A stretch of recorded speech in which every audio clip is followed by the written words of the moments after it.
This story, our two crazy best friends are reborn into a novel world. But don't judge the story just by hearing the intro and assume it will be like the previous ones. Because this time, there will be a lot of real twists and turns. In the earlier stories, you've mostly seen these two crazy besties constantly planning to run away. But in this drama, you'll see even more insane actions. Because their CEO husbands are 4 steps ahead of them. That's right. The crazy besties end up with even crazier husbands. One of them is a billionaire CEO. The other is his hot and handsome uncle. As if being an uncle wasn't enough, he also turns out to be a crazy villain. How these two? And right there, Bakken's uncle, Mr. Goo, was standing. He was the ultimate villain of Snore World and also Mion's White Moonlight. As Jia tried to hold his hand, Mr. Goose suddenly grabbed it and warned her not to forget her identity. She was just a substitute and was only supposed to act like Mion. Now you might think how wrong this was for both of them. But honestly, the two besties were enjoying themselves completely. All they cared about was money. Who cared about love anyway? They were happily splurging money inside the villa. Fong joked about how Bakken once said dramatic lines like, "My heart beats only for Mion." Jia laughed and replied that her guy said even worse things. Calling her just a substitute meant to keep him happy. But neither of them cared. As long as the money was coming in, they were fine. Fong said all they had to do was pretend to be in unrequited love. After that, they could spend money like crazy. At the same time, Mr. Goo was returning home. Jia realized the villain was back, and both girls hurriedly hid the money. Mr. Goo opened the villa gate and looked inside. Jia was calmly sitting and reading a book, while a note had fallen on the floor. Fong was hiding behind the sofa and quietly pulled the note, kissing it secretly. Jia greeted Mr. Goo, but instead of responding warmly, he grabbed her face, saying she never smiled like this. He tossed his coat away, which fell on Fong. He ordered Jia to meet him in the living room shortly. Jia agreed but was clearly annoyed. Fong teased her, saying if they couldn't escape, they might as well enjoy it. Jia agreed and said she wouldn't give up either. Jia approached Mr. Goo wearing flowers in her hair.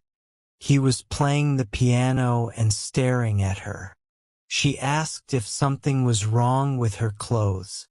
Suddenly, he pulled her into his lap, removed a flower petal with his mouth, and kissed her. Papers flew everywhere as he kissed her again. Jia kissed him back. It was enjoyable after all. Meanwhile, Bakken questioned Fong about where she had been, then said he wasn't interested in knowing. He told her that their marriage contract would end in a year and offered compensation money.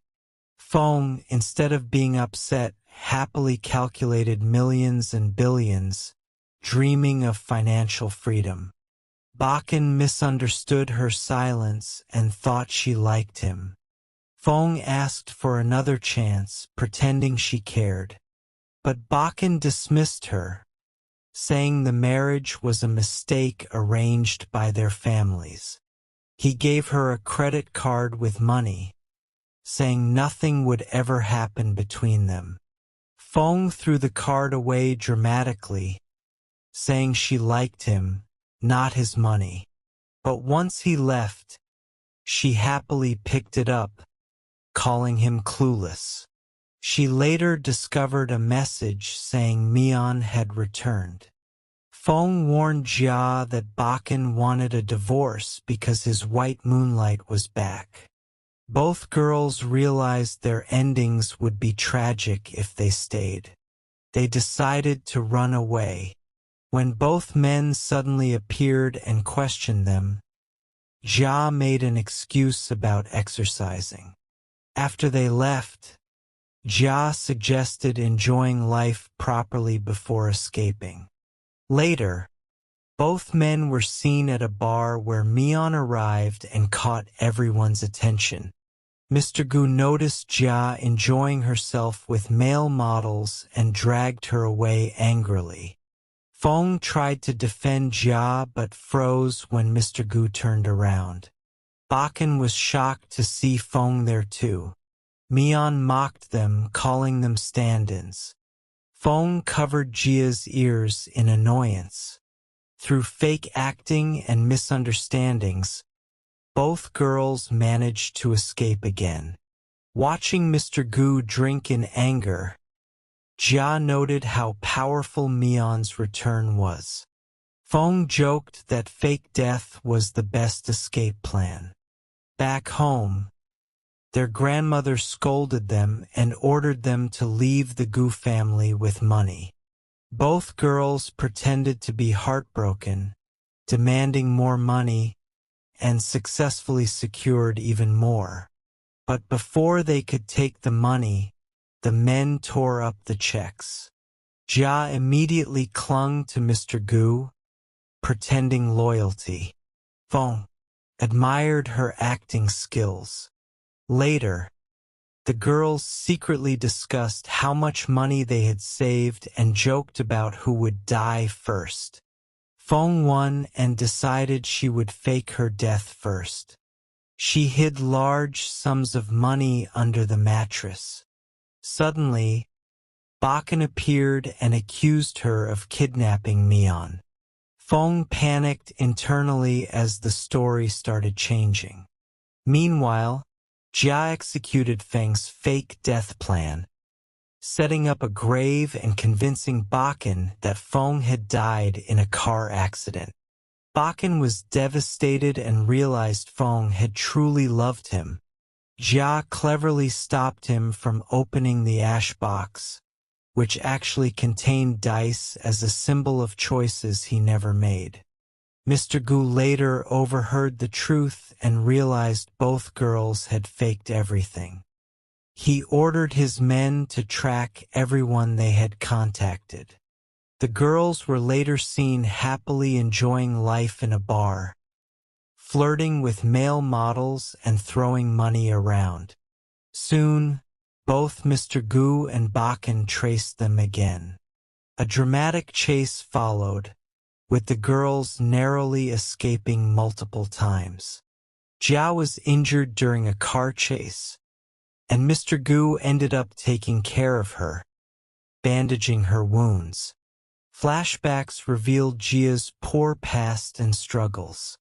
Despite everything, both men realized the women were never as simple as they thought.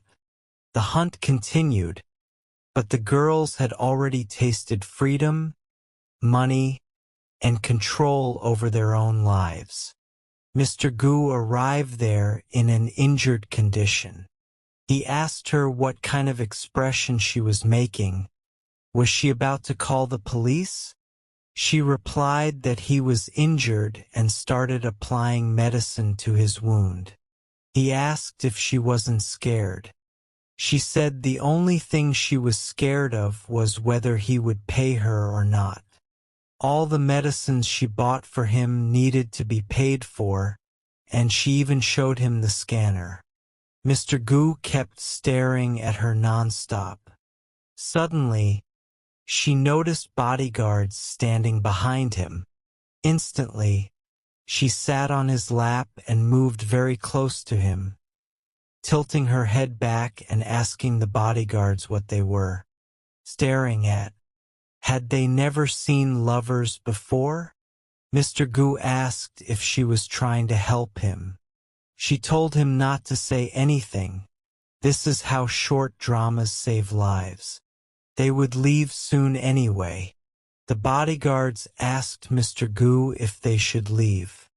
Jia was shocked to realize he was their leader and tried to move away, but he grabbed her.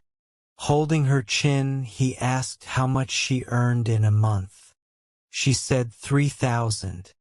He said he would give her 300,000. Shocked, she asked what he wanted from her in return. He told her to stand up and asked if she would fall in love with him. Would she become his girlfriend? She thought to herself that if she got a sugar daddy type boyfriend like this, who would say no? She immediately shook his hand, sealing the deal. He kept staring at her. In the next scene, when he was smoking and she ran toward him, he crushed the cigarette and waved away the smoke. She told him she had a problem with smoke and that's why he shouldn't smoke in front of her. He said it was nothing like that. She then said it was her birthday and asked why he had called her out. Suddenly, she noticed fireworks and became happy, calling them beautiful. Mr. Goose smiled and hugged her from behind. She held his hand, and both of them smiled together. Thinking about all this, Jia suddenly opened her eyes. She realized both her hands were handcuffed. Mr. Gu was holding her hand and said he had already told her she couldn't run away from him. She asked him to let her go, but he started touching her clothes, saying her body was saying something else. Turning her face toward him, he asked if she still missed him. Jia begged him to let her go, saying Feng was still with Bakken and she was worried. Mr. Gu pretended not to hear and leaned in to kiss her. She bit his lips, making them bleed. Wiping the blood, he said she had become very brave. Jia thought to herself that she had forgotten. This wasn't an ordinary villain. He was the ultimate villain and messing with him wouldn't be easy. Mr. Gu held her hand and started licking it. Jia suddenly remembered a short drama storyline and started acting. She said she hadn't wanted to tell him the truth, but she had a very serious illness. The doctor said she didn't have much time left. That's why she was trying to run away. She begged him to let her go and promised she wouldn't tell anyone the Gu family's secrets. He asked if she was telling the truth. She said yes, she wasn't lying. He grabbed her face and kissed her again. Jia scolded him, asking if he had gone crazy. Didn't he hear she had a serious illness? Wasn't he scared of getting infected? Mr. Gu replied that in love, even illnesses could be detoxified. What was the worst that could happen? They would die together. She called him crazy. He said she never used to bite him or spend money on him before. She replied that this was who she really was. If he had a problem, he should leave her and go back to his white moonlight Mian, who was gentle, well-behaved, made of flowers, while she herself was made of thorns. Mr. Gu said no matter what, he still loved her and moved closer again. She stepped back, thinking how she ended up with such a psycho. He asked if she was shy. She said why would she be shy? If he kept behaving like this, she would tell Mian everything. Mr. Gu laughed and suddenly unlocked her handcuffs. She asked if he was really letting her go. He said yes, go tell her. She was confused and told him to go to Mian and leave her alone. He grabbed her face again and told her to stop acting. He wanted to know her real self and what she was really like in bed. He kissed her again as she tried to push him away. When she tried to run, he caught her and threw her onto the bed, took off his shirt, and tossed it aside. She asked what he was doing. He said he would prove his love and erase all her doubts. As he leaned in to kiss her, she slapped him. He tried again, and she slapped him again. He laughed and said she slapped hard. Then he grabbed a handcuff, locking one side on himself and the other on her, saying now she could never get away from him. They were bound together. He kissed her again. Ja had no choice and kissed him back. They ended up making out. Later, when she opened her eyes, he was sleeping while hugging her from behind. She quietly removed his arm and wondered if her bestie was okay. In his sleep, Mr. Gu hugged her again and reassured her that his nephew was there, so Fong would be fine. She complained she couldn't even breathe with how tightly he hugged her. Meanwhile, Fong was sitting and drinking, worrying about what the devil villain might be doing to her bestie. She thought she might need to return to the Gu family to save Ja. Just as she was about to leave, Bakken grabbed her hand and asked where she was going. Was she planning to run away again with Ja? She told him to let her go. She was already dead, and people should respect the dead. Bakken told her to stop the drama. He said he wouldn't give her a divorce and she would always be his wife. Fong asked if he had gone crazy and told him to chase after Mian instead. He begged her not to bring up the past. She reminded him that he had suspected her of kidnapping Mian. He said he was just investigating. She told him to get out of her way. Instead, Bakken lifted her onto his shoulder. She protested, reminding him he said he hated her. He admitted he regretted saying that. Just then, Mian arrived and was shocked to see Fong alive. Fong sarcastically asked why was she disappointed. Mian said she was worried about Bakken, who had been very sad after Feng's death. She warned Fong not to joke around anymore. Fong mocked her, saying she didn't do green tea tricks like some people. Mian's friend accused Fong of insulting Mian. Before Bakken could speak, Mian claimed nothing was going on between her and Bakken. They were innocent. Fong snapped, asking why she was buzzing like a mosquito and irritating her. Mian started acting innocent again. Fong suddenly declared she wanted a divorce. Bakken asked if she was serious and whether she could live without him. Fong laughed and asked if he seriously thought she had feelings for him.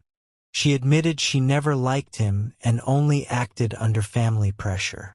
Mian took out a check and offered it to Fong, asking her not to trouble Bakken anymore.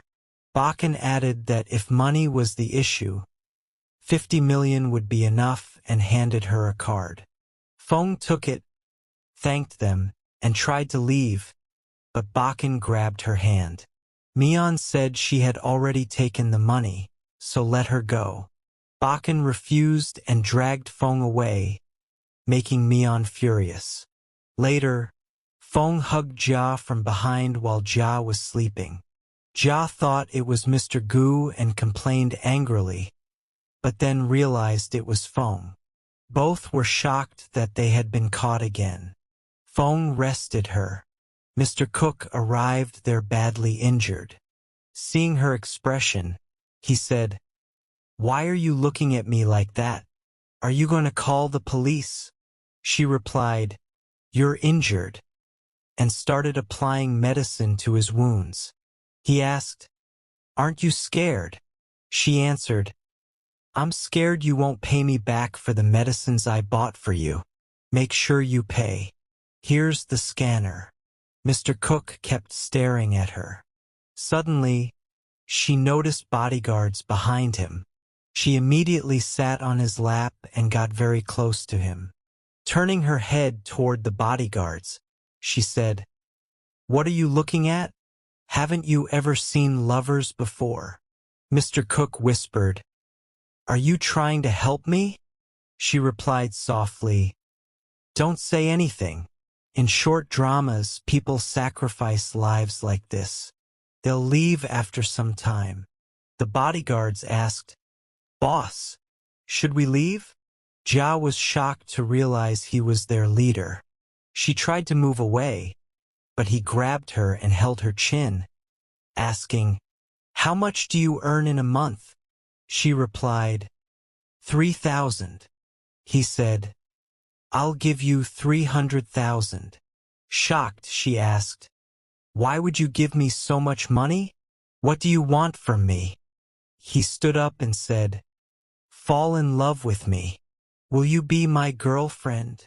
She thought, who would refuse a sugar daddy boyfriend like this? She agreed instantly. He kept staring at her. In the next scene, when he was smoking, she ran toward him. He immediately crushed the cigarette and removed the smoke.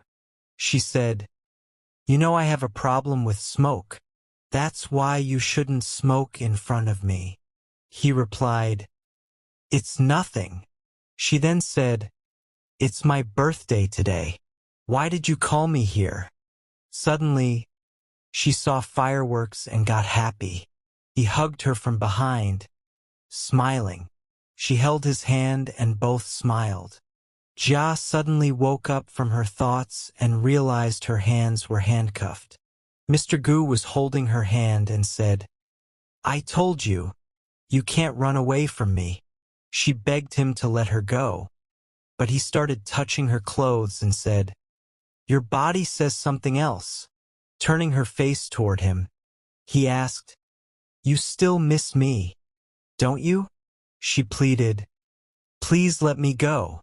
Feng is still with Bachin. I'm worried about her. He ignored her and kissed her forcefully. She bit his lips until they bled.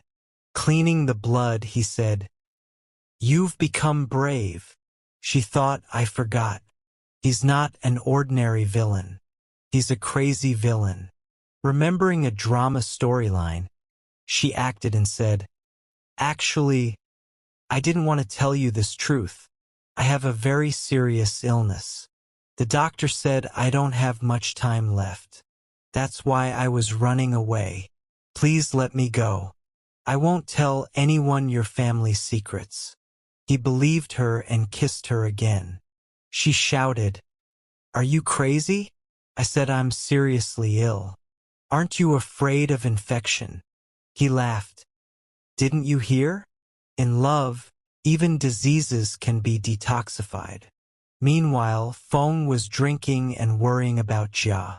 She decided she had to return to the Gu family to save her. Bachin stopped Feng and said, Where are you going? Planning to run away again with Jia. She demanded a divorce, saying she never loved him and only acted due to family pressure. Mian interfered, offering money to Feng. Bachin added more money, but still wouldn't let her go. Mian got jealous and angry. Later, Jia and Feng reunited, comforting each other and deciding to escape again. Carefully this time, leaving professional matters to professionals. They withdrew cash from the bank to avoid being tracked. Jia narrowly escaped Mr. Gu there. Later, both friends contacted criminals to help them escape, but things went wrong again. Each of them was separated into different cars. Jia discovered Mr. Gu was already inside her car, disguised. Feng realized Bachin was in hers. Mr. Gu warned Jia again not to escape, threatening Feng's safety. Jia angrily confronted him. Truth slowly came out. Mr. Gu had spread rumors about Mian being his white moonlight, only to protect Jia and destroy Mian's family business. He never loved Mian. At a public event, everything was exposed. Mr. Gu openly declared his love for Jia and put the ring on her finger. Mian was humiliated and thrown out. Bachan apologized sincerely to Feng, admitting his mistakes. Feng demanded time to heal. In the end, both couples reconciled. Jia and Mr. Gu got married. Jia revealed she was pregnant, teasing him for rushing the wedding. Feng and Jia once again ran away together, this time with Grandma, leaving their husbands searching everywhere. Grandma laughed, thinking it was time to teach those foolish men a lesson.